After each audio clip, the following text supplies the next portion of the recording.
Hello and welcome to Investors Hangout. This weekly interaction to help you learn and understand savings and investment issues is brought to you by Aditya Birla Sun Life Mutual Fund and Value Research.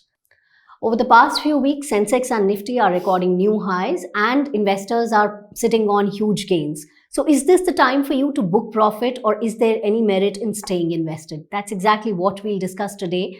Welcome, Dhirendra. Thank you.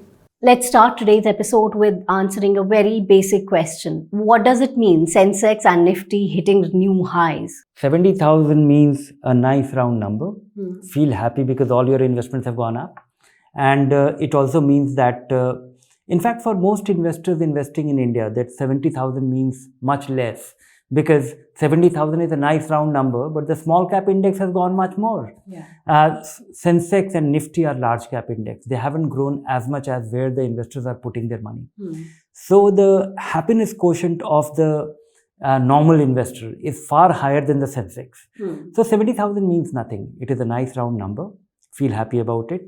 And when the market is at an all-time high, going up a little higher, it becomes another all-time high. All-time high means nothing. In fact, if you do a bank deposit, your bank deposit is always at an all-time high, because the next one is always higher, because it never goes down. In case of market-linked investment, it is little volatile. So once in a while it goes down and you get shaken a bit. So don't take any message from 70,000. Some investors should do something, but most investors should do nothing. Okay. So most investors should do nothing. That means it's not a good time to book profits? Yes. I would say that the accidental investor who just drifted into the market and have gained, he should take his money out, feel happy about it. Then the investor who started 1 or 2 years ago and is still accumulating, doing his 5,000 rupee SIP, 10,000 rupee SIP, he should do nothing, because you have nothing to lose. If you are investing for another 5, 7, 10 years, you will look back and see that, okay, that it was all a noise. It wasn't anything meaningful. If you have been investing for 5, 10 years and that money has become something substantial, if you have been able to accumulate 50 lakh rupees or 1 crore rupee, and that is a 10 years accumulation, then I think it makes sense to actually have 10%, 20%, 25%, even if this money is for long term, fixed income allocation, so that you don't have regret if the market cracks, and if market corrects, and you will be able to rebalance it. You will have money to invest in equity when the market corrects. So you will be able to profit from it. And then there is a completely different kind of investor who has been investing, successfully investing, sitting on handsome gains, and now he is approaching his goal, whether it be for some big time spending, or approaching his retirement, that he needs to draw income from his investment. He needs to become little conservative, but little conservative, not all, not a binary one, that moving from all equity to all debt. You should sell only in 3 conditions. One, if your fund, you were investing with a goal, and that goal can be achieved now. You were thinking that you will make that down payment over the next 5 years, and that has, you have somehow been, because helped by the market, now it can be done. And it's only 2.5 years. By all means, take your money out, go ahead with and achieve. There can't be a better reason to sell. Second is that, your funds are doing very poorly. You bought a fund because it was doing well, and it was doing, you picked that fund because of XYZ reason. And those reasons have disappeared. And so if you have lost your confidence in the fund, by all means, take your money out. Third reason is that if you have to rebalance, if you are a methodical investor, if you are a long-term investor, and if you have been doing it for a couple of years, and your money has accumulated, and you have decided that you will have 25% in fixed income, 75% in equity, and you are a long-term investor, your 75% in equity, because of the appreciation, has become 95%. Take money out from equity to the extent that your total money, 75% becomes equity. Redemption to that extent, and investment in fixed income. So rebalancing or achieving your goal is a very natural reason why when you should sell some, and losing a faith, or a fund losing its plot, you should sell all, and you should not wait for the markets to be high or low. Generally, during bull markets, what should be an investor's strategy? How should they go about it? How should they navigate such markets?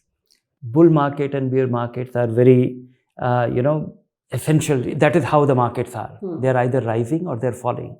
They're never in a state that, okay, they're steadily rising and, you have no anxiety. They cause anxiety.